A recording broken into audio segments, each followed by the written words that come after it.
શબ્દાદીન વિષયાન ત્યક્ત્વા અસન્નિહિતાન કૃત્વા વિષય સન્નિધિઃ વિજેતેન્દ્રિયમપી ક્ષોભયેત ઇતિ ભાવઃ.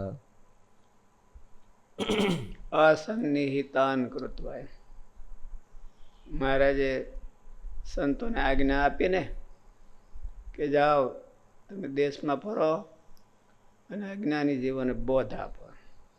ત્યારે સંતોએ શું કીધું કે ધન સ્ત્રી એનાથી અમે દૂર રહેશું. પુરુષને પ્રબોધ શું રૂઢી રીતે એને અમે જ્ઞાન દેવું પણ સ્ત્રીઓને નહીં દઈ. મહારાજ એને વખાણ કર્યા. ધન્ય નિર્મોહી મારા દાસે. હવે શબ્દાદીન અસન્નિહિતાન કૃત્વા, એનીથી નજીક થાવું નહીં, થાવા દેવા નહીં. એની જાણે થાય તો થાવા દેવા નહીં, અને આપણે ધોળીને માથા ભરાવવાની. તો એને ધ્યાન યોગ સિદ્ધ થાય, ભગવાનની મૂર્તિમાં એનું મન જોડાઈ શકે. વિષયનું સાનિધ્ય રાખી અને જેમનું તેમ એમાં પાછો પોતાનો રાગ હોય એનું સાનિધ્ય રાખીને એ કરી ન શકે. આજે તમે ઓલું બોલતા હતા ને, એ મને ત્યારે યાદ આવ્યું હતું પ્રશ્ન. મધ્યન 53 શું છે? પોતાનો અવગુણ ન સૂજે એ જ મોહ છે તેનો. મોહ કોને કહેવો? પોતાનો અવગુણ ન સૂજે એ જ મોહનું રૂપ છે. એટલે પોતાનો રાગ ન હોય. મને કઈ વસ્તુ ખેંચે છે એ હુજે નહીં, એને એમ તો બીજાનું હુજે. મોહ એટલે પોતાનો અવગુણ. એટલે ને અવગુણ એટલે ઠીક છે, મહારાજે કમ્પેરિઝનમાં કીધું છે કે ભગવાનના મોટા ભગત હોય કે મોટા સંત હોય એની આગળ પણ પોતે નિર્માની થવા કે પોતે કમ થવા માગતો નથી. એની આગળ પોતે કમ એવું અંદરે સ્વીકારતો નથી ને બહારે સ્વીકારતો નથી.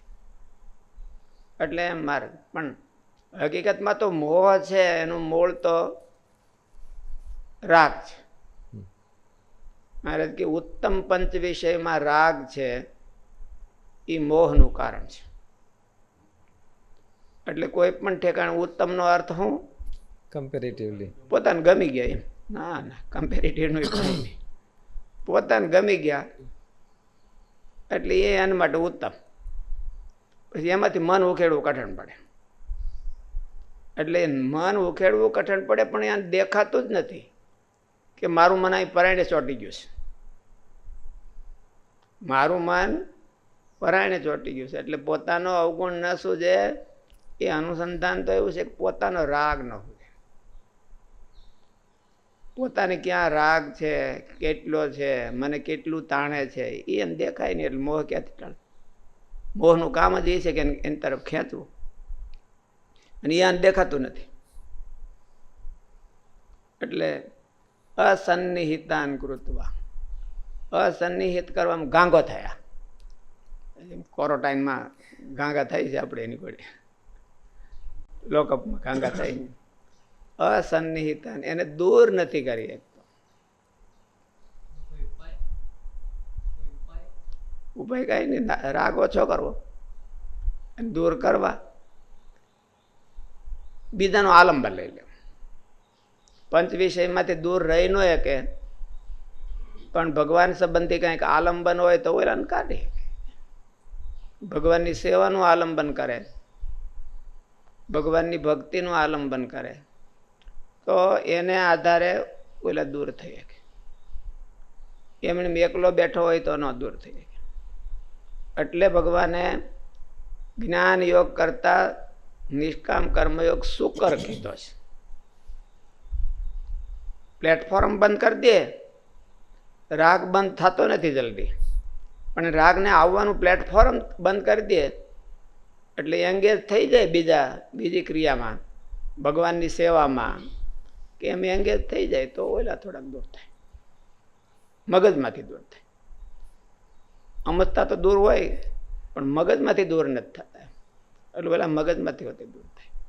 આ જો એક ભગવાનની સેવામાં કે પોતાના અંગ પ્રમાણે કોઈ પણ ફેવરાઇટ ભક્તિ હોય એમાં જો એ એંગેજ થઈ જાય તો ઓલા થોડાક દૂર થાય.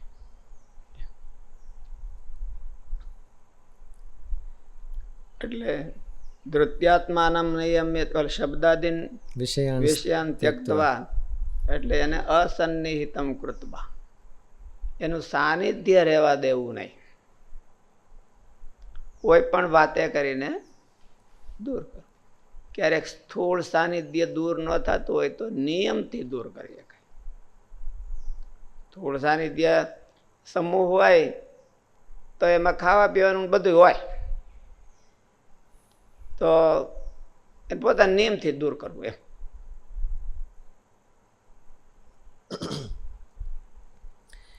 શબ્દાદીન વિષયાન ત્યક્ત્વા અસન્નિહિતાન કૃત્વા વિષય સન્નિધિ વિજેતેન્દ્રિયમપી ક્ષોભયેત ઇતિ ભાવઃ. વિષય સન્નિધિ વિજેતેન્દ્રિયમપી ક્ષોભયેત. જીતેન્દ્રિયમ વિજેતેન્દ્રિયમ વિજિતેન્દ્રિયમ વિજિતેન્દ્રિયમ અપી ક્ષોભયંતી. ઇન્દ્રિયોને જીતી લીધા હોય તો પણ વિષયની સન્નિધિ છે એના ઇન્દ્રિયોને ખળભળાવી નાખે, સ્થિર ન રહેવા દે. એટલે વિષયનું અસન્નિધિકરણ કરવું એ જ વિષયને જીતવાનું કારણ મારે કીધું. બીજી જગ્યાએ પણ એ જ કીધું, જીતમ જગત મનોહિ ઓલું કેન મનોહિ તેન. એમાં ક્યારે જીત્યું કહેવાય એમ. વિષયની સન્નિધિ દૂર કરે ત્યારે થાય. વિષયની સન્નિધિમાં રહી અને ખળભળે નહીં તો એ તો બહુ સિદ્ધ પુરુષોની વાત છે. એવા સિદ્ધ પુરુષો કંઈ આ હોય નહીં કોઈ. આમાં તો એવું કીધું કે વિજિતેન્દ્રિયને વિજિતેન્દ્રિય હોય તો પણ એને ખળભળાવી નાખે.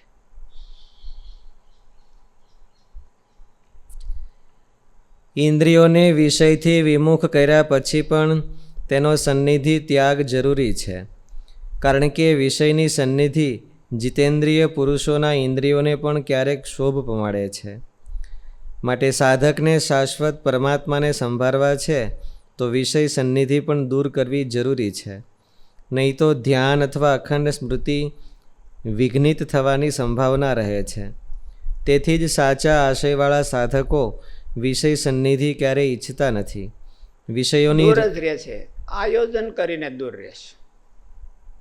આયોજન કરીને દૂર રહેશે.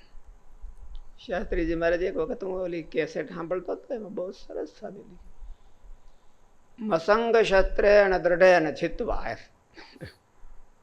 અસંગ શસ્ત્રેણ દ્રઢેન છિત્વા એટલે સ્વામીએ પોતાના પ્રસંગ ઉપર જ કીધું હતું.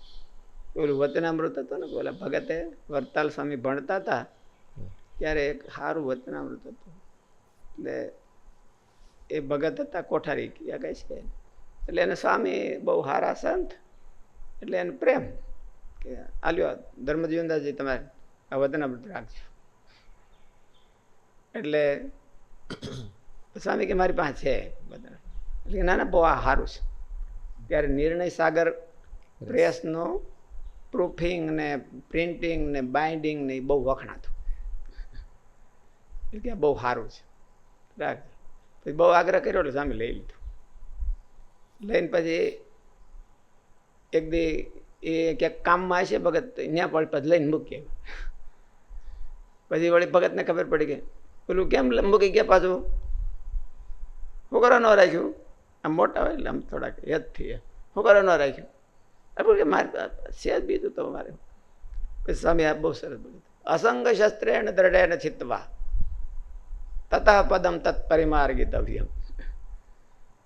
એટલે એવું કંઈક રાખવું જોઈએ કે સન્નિધિનો, એમાં તો કાંઈ બહુ વિષય જેવું નહોતું એમ, પણ તો પણ પોતે